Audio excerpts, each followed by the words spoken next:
When you start programming in JavaScript, it helps to think of an empty JavaScript program as the first level of a sandbox game.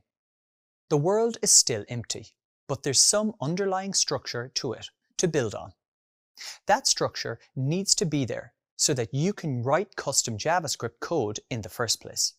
However, besides the underlying structure, a new JavaScript program is kind of like a blank slate for you to build on. It's up to you, the programmer using JavaScript, to say, let's build this world. And an important part of this process is knowing how to use variables. In this video, you will learn how to identify what a variable is and why you need it, distinguish between variable declaration and variable assignment, and describe how to get a variable's value and reassign it.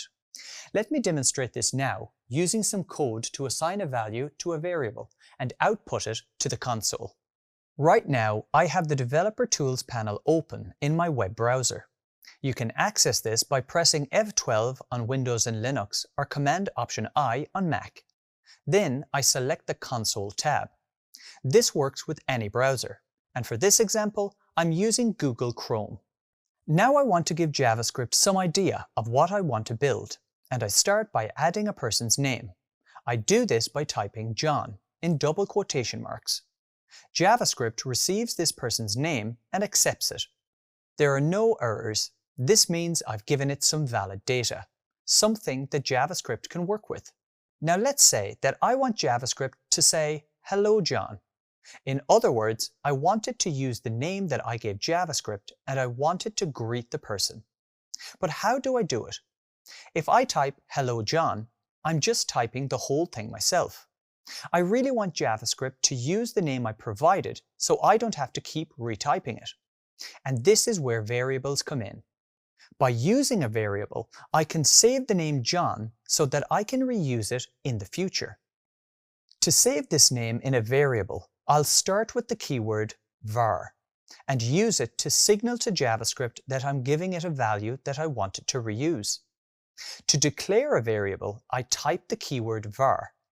Now, I need to declare a fact about this world that I'm building. So I type person, semicolon, and press enter. Great. I've just declared my variable, person. I've given JavaScript one fact about the world that I'm building. The fact that there is a value that I'd like to reuse and that this value is accessible using the word person. Thus, I have completed the variable declaration. However, I still haven't given a name to the person variable. In programming jargon, I'd say that the person variable hasn't been assigned a value yet. The person variable is still undefined. In other words, for the person variable to hold the value of John, I need to assign the value of John to the person variable. To do this, I'll use the assignment operator, the equal sign. Operators perform certain operations, and the assignment operator's purpose is to take the value that is on its right and put it into what is on its left. So, to assign the name John to the variable person, I type var, person equals John in between quotes. I've taken the value John and assigned it to the person variable using the assignment operator. To confirm that this is really the case, let me inspect the contents of the person variable by typing person semicolon. It returns John as the result. Now that I have this value in a variable, I no longer have to type John every time I want to use it. I can have JavaScript output the text, "Hello John," to the console by using the built-in console.log method. This is a common approach to outputting values in JavaScript.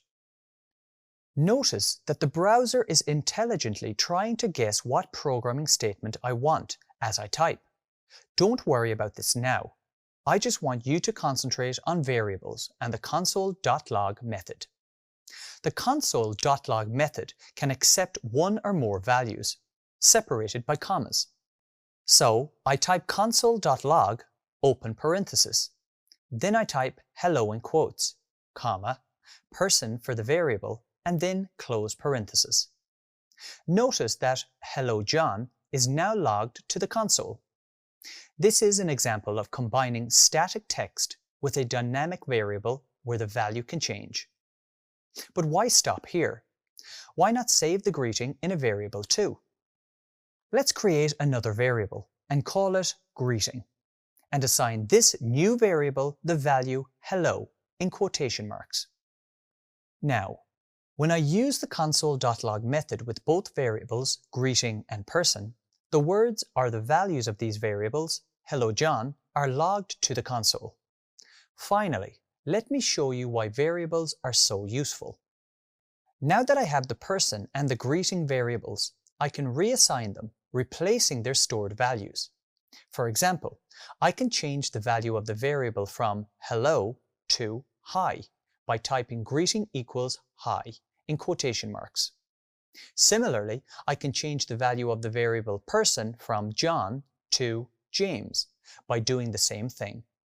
I type person for the variable, then equals, and finally James in quotation marks. Now the value of the variable greeting is hi, and the value of the variable person is James. Notice that now I haven't used the var keyword when I reassigned the values to the variables that I created earlier. That's because JavaScript already knows that these variables exist in the world that I'm building. But the variables don't have to be static and unchangeable. That would be a pretty boring world, right? Now, I run the exact same piece of code as before by typing console.log and the name of the variables. Notice that I'll get a completely different result logged to the console, hi James. This is very important because it allows me to use the same code and get different results. This is the power of variables. If you want to find out more, there is an additional reading at the end of this lesson. Congratulations! You now know how to create a variable in JavaScript. Variables allow us to make the exact same code produce different results, making our programs versatile. And that's it for this video on variables. Now that you've had some insight into how JavaScript's world building works, I hope you are excited to learn about more than just variables.